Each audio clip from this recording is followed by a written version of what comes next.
Good morning everyone. This is Deepak Upadhyay, your maths teacher. So class, I am here with a new lecture on the chapter unitary method. Unitary method is the method by which we firstly find the value of unit by the given value and then we used to find the required value. Like if the cost of 5 pen is given, 5 pen cost is given 20 rupees and the question is asking about the cost of 15 pens. So here as you can see the value is given of 5 pen. So by this method हम पहले क्या करेंगे, we will find out the value of 1 pen, unit pen. एक value एक आपका जो pen है उसका कॉस्ट निकालेंगे. तो एज यू नो कि if the value of the more value is given, cost of the more value is given, अगर ये बड़ी क्वांटिटी दी हुई है उसका कॉस्ट दिया हुआ है और आपसे यूनिट का पूछ रहा है तो यू डिवाइड इट, है ना. जैसे ही आपको ये वैल्यू मिल गई फिर द रिक्वायर्ड वैल्यू जो भी आपकी है 15 pen, after getting the unit value, what you will do, you will multiply it with the now this would be the cost of the required. So जैसा कि मैंने आपको बताया यूनिटरी मेथड एक ऐसा मेथड है जिसमें सबसे पहले आपको गिवन वैल्यू से यूनिट वैल्यू को कैलकुलेट करना है and then after getting the value of unit you will find out the required value as I did. ठीक है, तो यहां से आपने पहले आपने क्या किया, आपने यूनिट निकालने के लिए इससे आपने टोटल कॉस्ट को डिवाइड किया और after getting the value of unit जो भी रिक्वायर्ड वैल्यू थी उससे आपने उसको मल्टीप्लाई कर दिया. दिस इज द प्रोसेस, ठीक है, ऑफ यूनिटरी मेथड. अच्छा, second thing, there are two types of variation in this type of question. ठीक है, इसमें दो टाइप के वेरिएशंस होते हैं. The first one is direct variation, direct variation. In the previous chapter I have told you about this direct proportion. When I was teaching direct proportion, then only I have told you about this. Direct variation is the variation in which if one quantity increases, the related quantity will also increases. If the first quantity decreases, the related quantity will also be decreasing. Suppose मैं cost की बात कर रहा हूँ, जैसे 5 pen का cost था. When I am talking about cost of 5 pen, if it is given 20 rupees, है ना. अगर मैं यहाँ पेन बढ़ा दूं, नंबर ऑफ पेन को क्या करूं, इंक्रीज कर दूं, then the cost will also increase, है ना. If the number of pen is increase, if I ask you कि 10 पेन का क्या कॉस्ट होगा, you will calculate it will come 40 rupees. आप देखिएगा इसको अगर कैलकुलेट करेंगे by unitary method you will get 40 rupees. तो एज यू कैन सी कि if the quantity of the pen is increased, quantity of pen increase की गई तो cost भी क्या हुआ आपका, increase ही हुआ, है ना. अगर quantity को मैं decrease कर देता, suppose यहाँ पे 3 pen कर देता, है ना, तो the cost will come 12 rupees after calculation. तो as you can see here the quantity is decreased, cost will also be decreasing. तो if one quantity is increase or decrease, similarly related quantity will also be decreasing or increasing as per the first one is decrease or decreased.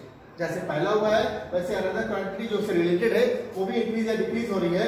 इस तरीके के variation को हम क्या कहते हैं, direct variation कहते हैं. This type of variation is known as the direct variation. ठीक है, इनडायरेक्ट वेरिएशन क्या होती है, सेकंड थिंग,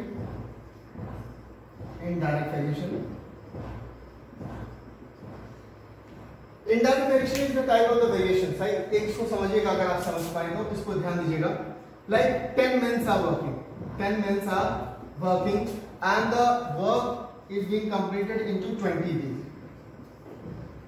10 आदमी काम कर रहे हैं, कोई भी काम जो है वो 20 दिन में कंप्लीट हो रहा है.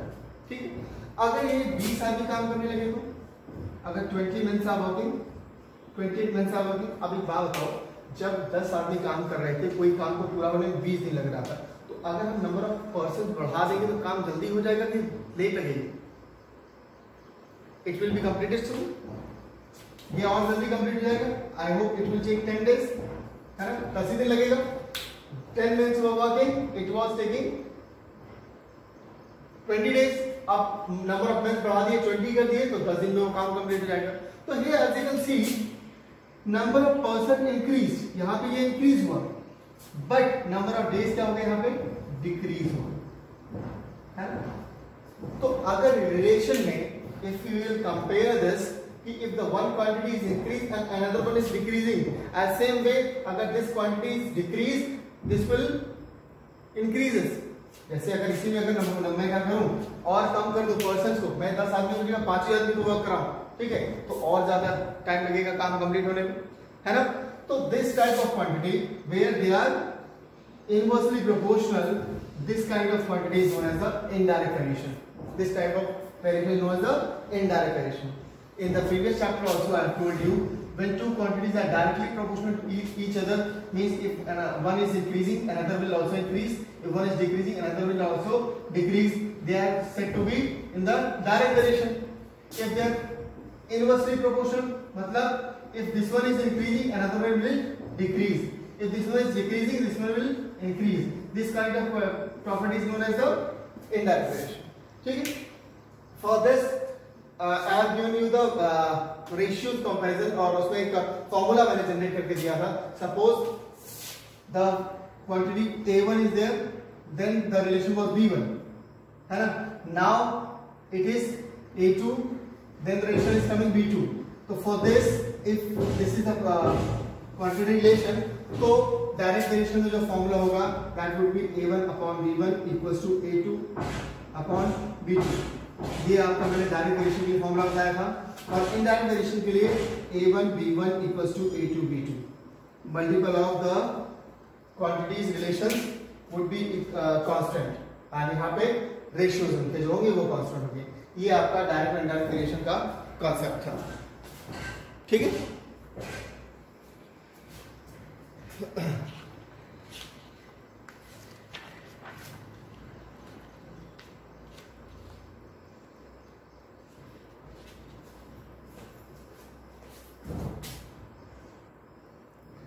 Next, in the next exercise of this chapter, it is based on time and work. Time and work. इस पे थोड़ा सा आप समझ लीजिए जनरल वे में. The rest of the questions will be discussed in the live session only. तो जो लाइव क्लासेस ले रहे हैं, है ना, वो आप ध्यान से क्वेश्चंस को देखिए. ठीक है. आपकी जो क्वेश्चंस हैं वो हम लोग लाइव सेशन में कंप्लीट कर रहे हैं. Like now we are talking about time and work. इससे बड़ा जनरल सा एक बात समझना है. इसको मैं एक एग्जांपल से समझाऊंगा. क्वेश्चन कैसे आते हैं इसमें. लाइक क्वेश्चन आपसे पूछा गया, A can complete the work in 10 days. B can complete the same work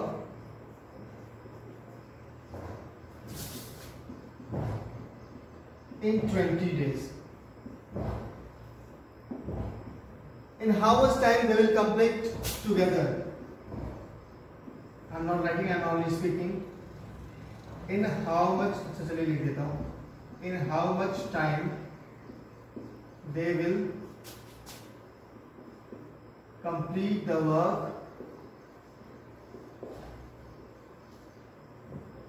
when they will work together. When they will work.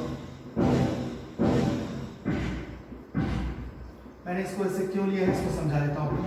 First of all, for this type of question, what you have to do, you have to write the efficiency of the persons. Like A can complete the work in 10 days. So this is the capacity of the A. अच्छा, A ने कोई काम करना start किया, A can complete the work in 10 days. A का एक दिन का काम क्या होगा? 1 day work of A.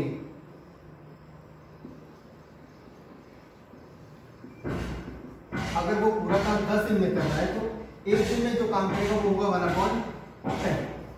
1/10 work will be done in 1 day. पहले हम उसका 1 day की एफिशिएंसी निकालेंगे.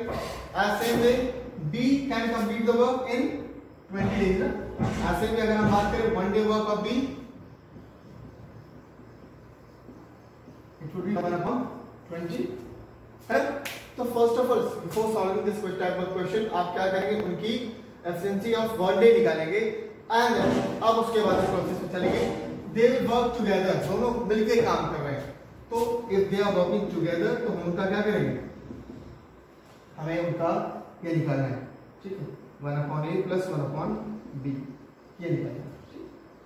तो 1/10 plus 1/20, when you calculate this will come 20 and 2 plus 1 3/20. Now this is the efficiency of both, दोनों की, ठीक है। तो this is the efficiency of both A plus B का ये एफिशिएंसी है। तो इनका कितने दिन का काम हुआ है, ये एक दिन का काम हुआ ना। अगर हम टोटल वर्क निकालने चाहेंगे तो जैसे इसमें हमने रेसिप्रोकल किया था, A का टोटल वर्क था 10 डेज में, तो 1 डे का वर्क निकाला तो हमारा 1 डे हो गया था। एज सेम वे इनका हमने 1 डे वर्क निकाला है, तो टोटल कितना हो जाएगा 20/3।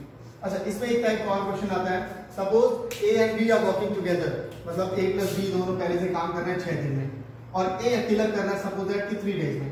तो if the question is asking about कि सर एक बात बताइए B का what would be the B capacity, B कितने दिन में काम कंप्लीट कर सकता है। तो इस टाइप के क्वेश्चन में भी आपको परेशान नहीं होना है, इन दोनों की पहले 1 डे एफिशिएंसी निकालेंगे और एज यू कैन सी दोनों मिलके कर रहे हैं और ये A अकेला कर रहा है। B का अगर आपसे पूछा गया तो what you will do this, ठीक है।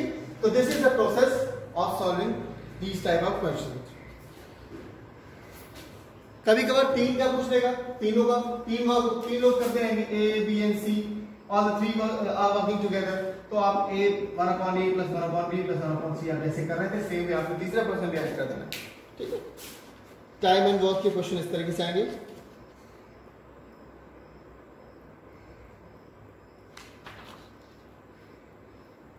चलिए rest of the things we will discuss in the live session only and exercise के क्वेश्चंस हम लोग लाइव सेशन में करेंगे। That's it for today. Thank you very much for watching the class. Thank you.